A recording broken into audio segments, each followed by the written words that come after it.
Hey everyone, today we are going to take a look at a standard 35mm camera that we primarily use called the Pentax K1000. This is one of the best cameras that you can use because they're very affordable, very versatile, and it just does it all. It does everything that you can possibly need. Alright, so let's get started. So first I'm going to run you through some of the functions and kind of explain how this thing works. First and foremost, anytime you go to shoot, you always want to be wearing the strap around your neck in case you accidentally drop it. If you break this thing, you will have to pay for a new one. So it's really important that you don't drop it, right? All right, so we have a couple of rings on the side here, on the front of our lens. Okay, this is the entire lens here.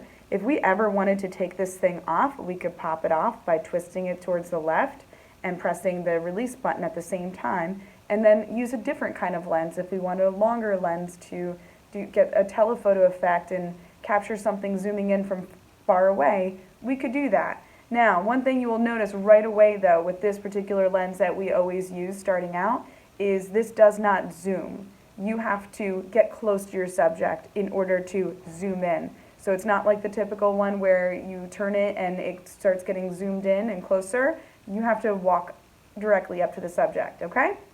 So that is the biggest thing to get used to. Next, we have three different rings. If you turn it and look right up close, you'll see that the closest ring to the body of the camera is the aperture, okay? So when I turn this aperture and I go all the way up to 22, that is the highest aperture number.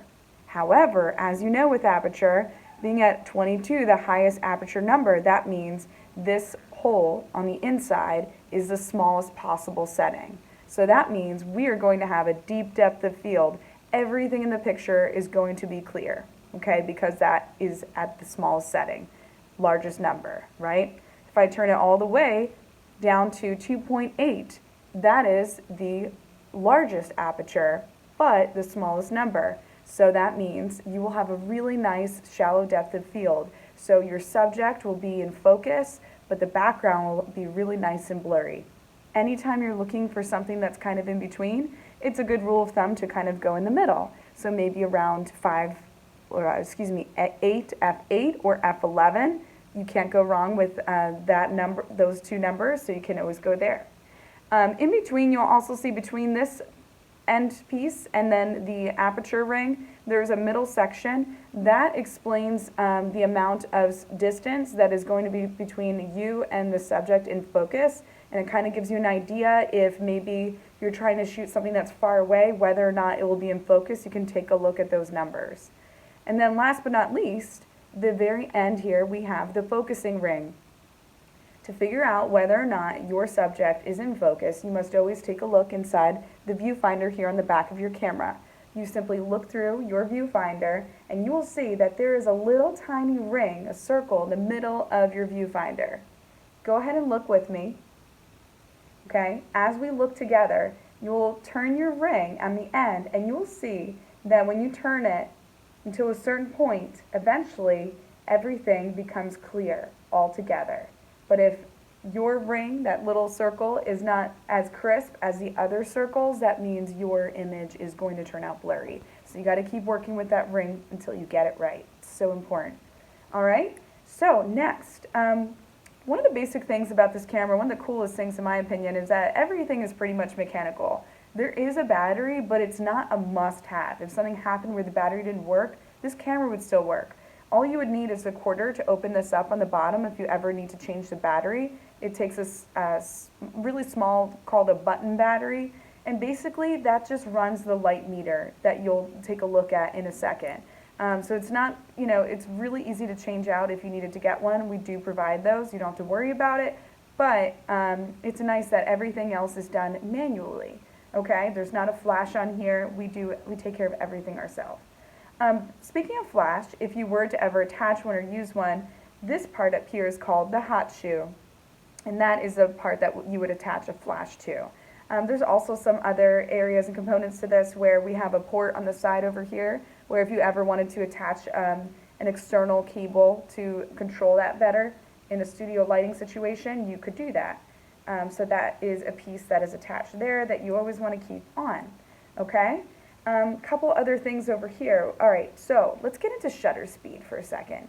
Shutter speed, right? We have two of the main settings, either shutter speed or aperture, right?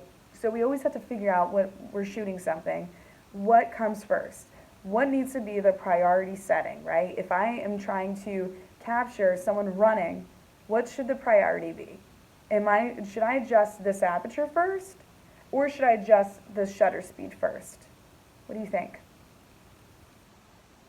Shutter speed. If I want to capture that moving person, that is my number one priority. So that means I would go to my shutter speed knob first. So that is this dial right here, okay? It has a whole bunch of numbers on it.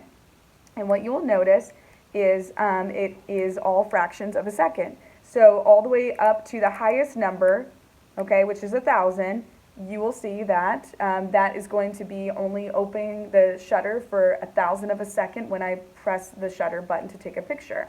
And it's really fast, okay? Not a lot of light is coming in, so it's really important that you have a well-lit environment when you're pressing that.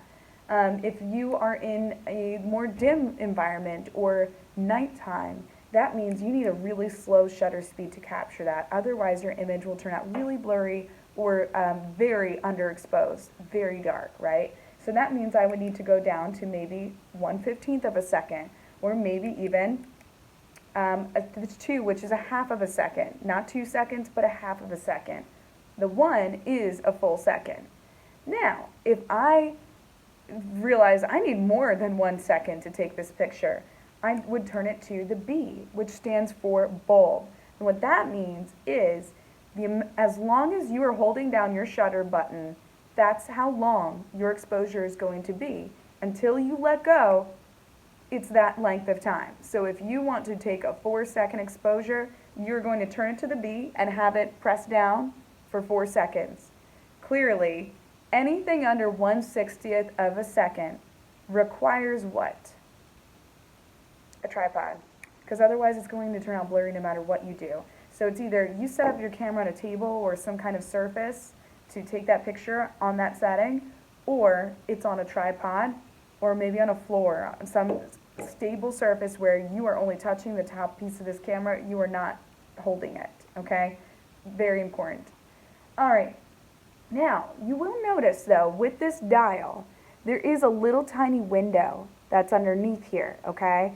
With that window, that is actually has nothing to do with shutter speed. That is our third light trick, the ISO, which is all about the sensitivity to light through the film, okay? Now, typically, we always start shooting with 400 ISO film. It's a really nice speed that's sort of towards the higher end of things, in the middle, where we have just the right amount of light sensitivity. So what you want to do is, if you always want to check this out first, because sometimes other people shoot under different ISO or different films. So in order to change the ISO, we need to lift up the dial and turn it to 400, okay? Always make sure that you do that before you even start shooting. Check out that little window, make sure you're at 400, okay? Now, to take a picture, we need to cock the shutter, okay? So what you do is, let's say I take a picture and I try to press the shutter button, nothing's happening. So in order to take a picture, I need to turn this all the way, and then it takes a picture. So I'll show you from this angle. I turn this wind here all the way back, let go, it just took that picture, okay? So that is how you take a picture. It's really important that you get in the habit of whenever you take a picture afterwards, you always want to do that, okay? So that your film is already advancing, you're not having to guess later on. However, one thing that happens is sometimes we forget to do something like that. So if you notice, there's a little black dot right there near the shutter button. If that is black, that means you just took a picture and you haven't yet done this, okay, to advance the film. If it's red, like it is now, okay, that means you haven't taken a picture. So this can just help you if you ever have this in your bag, or it's not, you know, it's tucked away somewhere and you want to take a picture real quick and you can't remember if a picture has been taken. you can look. If it's red, it means what? If it's red, it means you haven't taken a picture. If it's black, it means you have. So that means then go ahead and advance it. Well, the other trick is too, if you start to pull at it and it's jammed, it's not doing anything, that means you haven't taken a picture, so take a picture, okay? All right, now, next I want to show you over here for rewinding the film. You'll notice there is a film counter here right near the shutter area and this wind. Now what you'll notice is it has a bunch of numbers. That tells you exactly how many pictures, how many exposures you have left on your roll of film. So once you start to run out, there's nothing left, okay? That once you're at the end of your roll, that means it's time to rewind your film, okay? So to rewind your film, you hold down this button on the bottom. This is the release button that will release the film from from the inside. Okay, so you'll hold that down. You'll take this knob right here. Okay, this is the rewinding knob that we use to rewind the film. That's why there's an R on it for rewinding. Okay, now when you do this, it's really important that you don't pull this all the way up because that will open up the camera. We're not ready to do that yet. First, we need to rewind the film.